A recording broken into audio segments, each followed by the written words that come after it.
నమస్కారం అండి. మహాభారతంలో నేడు 65వ అధ్యాయము అంశము 2వ రోజు యుద్ధం. వినిపిస్తున్నది మీ విజయభాస్కర్. యుద్ధం మొదటి రోజు పాండవసేన బాగా దెబ్బతినడంతో రెండో రోజు అలా జరగకుండా పాండవ సేనా నాయకుడు దుష్టద్యుమ్నుడు అనేక విధాల జాగ్రత్తలు తీసుకున్నాడు. రెండవ రోజు సైన్యానికి ఉత్సాహం కలిగించాడు. ఎంతో వ్యూహాత్మకంగా నడిపాడు. మొదటి రోజు యుద్ధంలో తమకు జయం కలిగిందని దుర్యోధనుడిలో అతిశయం ఏర్పడింది. కవచాలు ధరించిన యోధులారా, మనకు జయం కలగడం నిశ్చయమైంది. ప్రాణాలపై ఆశ ఉంచుకోకుండా యుద్ధం చేయండి అని దుర్యోధనుడు కౌరవసేనకు అరిచి చెప్పాడు. భీష్ముడి నేతృత్వంలో నడుస్తున్న కురు సైన్యం మరలా పాండవ సైన్యాన్ని బాగా ఎదిరించింది. చాలామంది సైనికులను చంపింది. తన రథసారథైన శ్రీకృష్ణుడితో అర్జునుడు, యుద్ధంలో మనం ఇప్పటి మాదిరిగా ఇక ముందు కూడా వ్యవహరిస్తే భీష్ముని చేతిలో మన సేన నశించిపోతుంది. మనం భీష్ముని చంపితేనే మన సేనను మనం కాపాడుకోగలం అన్నాడు శ్రీకృష్ణుడు. భీష్ముడి రథానికి చేరువగా వారి రథాన్ని పోనిచ్చాడు. భీష్ముడు అర్జునుడిని ఎదిరించేందుకు సంతోషించి బాణాలు వదిలాడు. భీష్ముడిని జాగ్రత్తగా రక్షిస్తూ ఏ అపాయము జరగకుండా చూడాలని తన బలగాలకు ఆజ్ఞ ఇచ్చాడు దుర్యోధనుడు. దీంతో కౌరవపక్ష యోధులంతా భీష్ముడికి బాసటగా నిలిచారు. అర్జునుడిని ఎదుర్కొన్నారు. అర్జునుడు ఆ సైన్యాన్ని లెక్క చేయకుండా యుద్ధం చేస్తున్నాడు.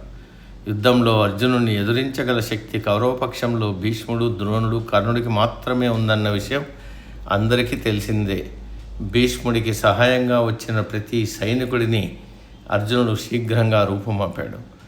ఆ సమయంలో అర్జునుడు గాంధీవాన్ని ధరించి ఉన్న రీతిని చూసి కురు సైన్యంలోని వీరులు, నాయకులు ఆశ్చర్యచకితులయ్యారు. అర్జునుడి రథం అటు ఇటు మెరుస్తోంది. శత్రుసేనలను చీల్చుకుని విద్యుత్తు మాదిరిగా ప్రకాశిస్తూ మిరుమిట్లు గొలుపుతోంది. ఇది అర్జునుడి రథం అని గుర్తించే లోపే మెరుపు వేగంగా కదిలిపోయేది. అర్జునుడి యుద్ధ బీభత్సాన్ని చూసిన దుర్యోధనుడు, ఓయి గంగపుత్ర, నీవు ద్రోణుడు సజీవులై ఉండగానే కృష్ణార్జునుల ద్వయం మన సైన్యాన్ని పూర్తిగా కబళిస్తుంది. నా పట్ల నిజమైన భక్తి విశ్వాసం ఉంటే పక్కకు తప్పుకొని నా కోసం యుద్ధం చెయ్యాలి. ఇదంతా నీ వల్లే జరిగింది. నీవు అర్జునుడిని అతి త్వరలో చంపడానికి ప్రయత్నించకపోతే నేను దగాపడ్డాను అని అనుకుంటాను అన్నాడు. భీష్మార్జునుల యుద్ధాన్ని దేవతలు ఆకాశం నుంచి చూస్తున్నారు. భీష్ముడు, అర్జునుడు ఇద్దరూ భూమి మీదున్న గొప్ప పరాక్రమవంతులు. ఉభయుల రథాలకు శ్వేతాశ్వాలున్నాయి. రెండు పక్షాల నుంచి అసంఖ్యాక బాణాలు విడవబడుతున్నాయి. బాణాన్ని మరో బాణం గాలిలో తాకుతోంది. భీష్ముడు ప్రయోగించిన బాణం అర్జునుడు శ్రీకృష్ణుల వక్షస్థలాలకు తగిలింది. శ్రీకృష్ణుడు శరీరం నుంచి రక్తం స్రవించింది. తమ ప్రేమపాత్రుడైన రథసారథి శ్రీకృష్ణుడికి దెబ్బలు తగలడంతో అర్జునుడు తీవ్ర విచారగ్రస్తుడై భీష్ముడికి గురిపెట్టి బాణాన్ని సంధించాడు. భీష్ముడు, అర్జునుడు ఇద్దరూ సమాన ప్రతిభ కలవారే. వారిద్దరి మధ్య యుద్ధం చాలా సమయం జరిగింది. వారిరువురి యుద్ధం హోరాహోరీగా సాగుతుండగా యుద్ధ భూమిలోనే మరో చోట ద్రోణుడికి అతడి జన్మశత్రువైన ద్రుపద కుమారుడు, ద్రౌపది అన్న అయిన దుష్టద్యుమ్నుడికి మధ్య గొప్ప యుద్ధం జరుగుతోంది. ద్రోణుడి పరాక్రమంతో దుష్టద్యుమ్నుడికి గాయాలయ్యాయి. అయినప్పటికీ అతడు ద్రోణుడిపై వీరోచితంగా పోరాడుతూనే ఉన్నాడు. తన పైకి వచ్చి పడే గదలను, బాణాలను, ఇతర ఆయుధాలను తన బాణాలతో ద్రోణుడు నిలువరిస్తున్నాడు. వీరిద్దరి యుద్ధంలో దుష్టద్యుమ్నుడే ఎక్కువగా బాణాలను నష్టపోయాడు. ద్రోణుడు వేసిన బాణంతో దుష్టద్యుమ్నుడి రథసారథి మరణించాడు. దీంతో అతడి రథం దిగి ఓ గదను తీసుకుని ముందుకెళ్ళాడు.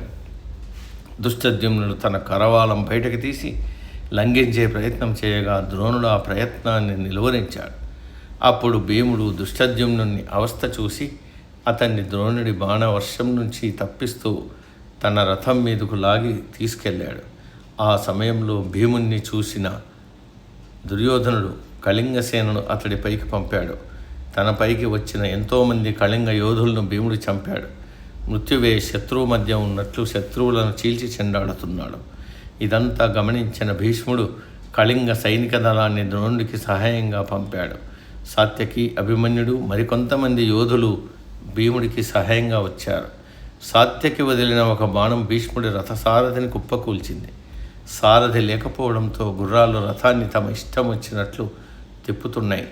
గుర్రాలు భీష్ముడి రథాన్ని యుద్ధభూమి వెలుపలకు తీసుకొచ్చాయి. ఈ విధంగా భీష్ముడి రథం బయటికి వెళ్ళిపోవడంతో పాండవులు సంతసించారు. ఆ అదునులోనే పాండవులు కౌరవ సేనపై గొప్ప యుద్ధం చేశారు.